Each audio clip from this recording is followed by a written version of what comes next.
And as a Berean, you go to the Word, you go to God, to the altar, you read, you pray, you read, you decipher, and the wisdom will be given. Okay? So step one is you name it.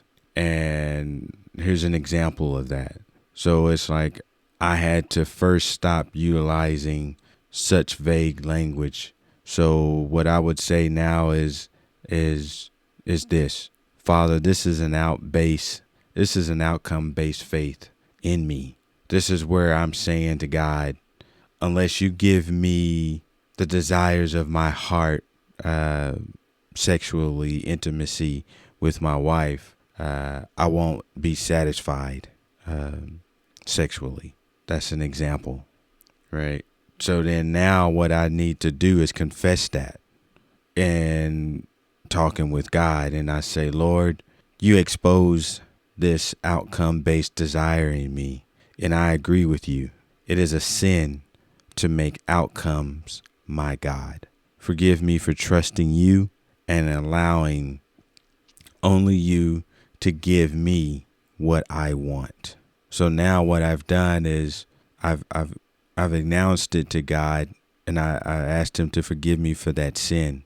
And then now I'm telling him that I want him to reshape what that outcome is supposed to be through his will, right? So now I'm leaning on him and I'm waiting and I'm trusting that he will show me in his timing, in his way, how to deal with that particular sin. And then once I've done that, now I have to replace that lie with the truth. So now I'm learning to answer the lies with a specific scripture. So truth is not my truth. It's not some type of revelation that I've heard, because sometimes we say we hear the voice of God and all it is just our subconscious talking to ourselves because we know wisdom of the God that we've read and we can have conversations with ourselves and think that it's God. But unless you go to the word to confirm that it is God speaking, then you don't know whether that is truth or motivational speaking or any of that, right? That's just my opinion. But as a Berean, that should be a basis of your opinion. So, for example, when I replace that truth with a lie, I would say, for example, like rest and exhaustion when I'm tired. The lie would go something like this is typically what I would say. I only have rest when my circumstances are changed. So when everything is back to normal, I'll get that rest. But truth in Matthew 11, verses 28 through 30 says rest is a person before it's a circumstance, meaning my soul finds rest in God, not in everything finally going right. So when we read that verse in Matthew 11, 28 to 30, when it says, come to me, I will give you rest. Rest is in him. It's in him before the circumstance. It has nothing to do with the circumstance. The circumstance is going to occur. It's going to happen. It's going to fulfill its way. And our job is to rest in God and let his will redefine what the outcome is going to be. And trust him that it would be great for us. Here's another example, with me feeling unseen. The lie. If no one sees me, I'm invisible and I feel unloved and no one knows how hard I'm working or serving my family and doing all these things. No one cares. The truth verse that I'm leaning on is Isaiah 41:10, Deuteronomy 31:8, where he says, he is with me. He will not forsake me.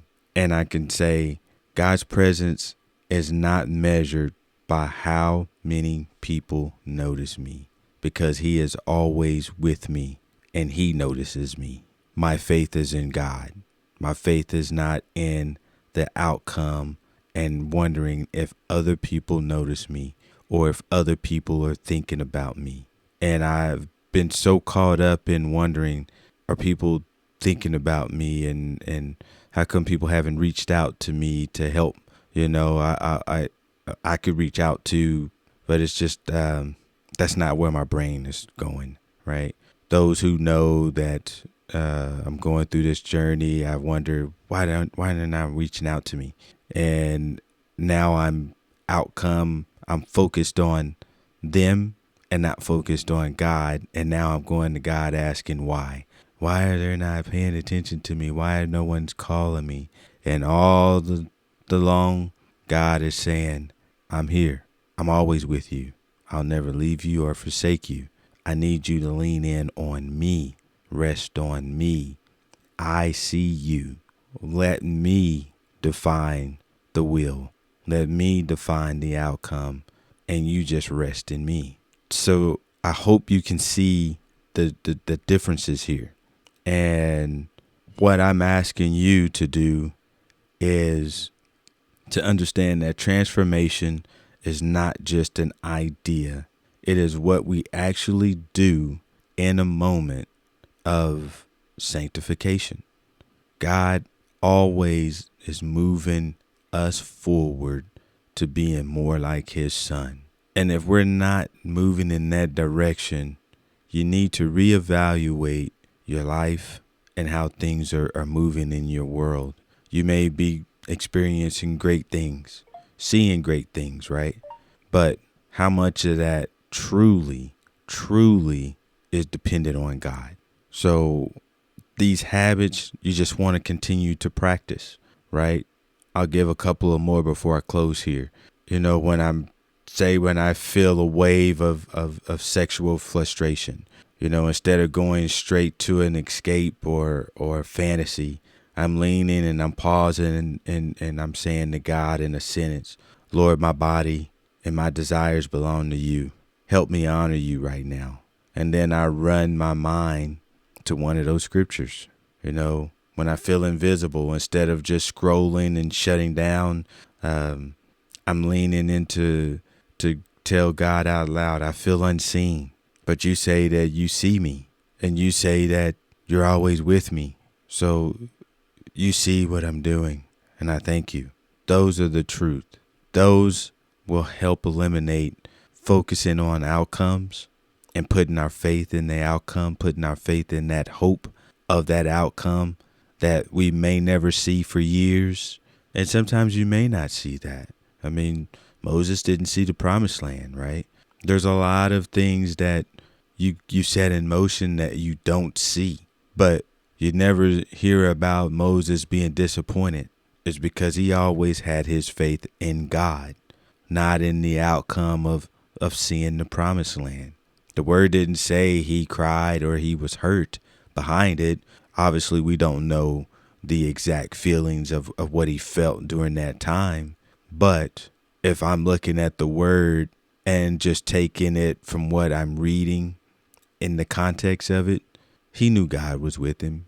And I don't think he experienced that type of depression, that defeat at all. So as we're closed with this, I ask you, the listener, to do just a little homework here. And what I'm doing is I want you to ask the Lord, what are you exposing in me right now? Write one sentence.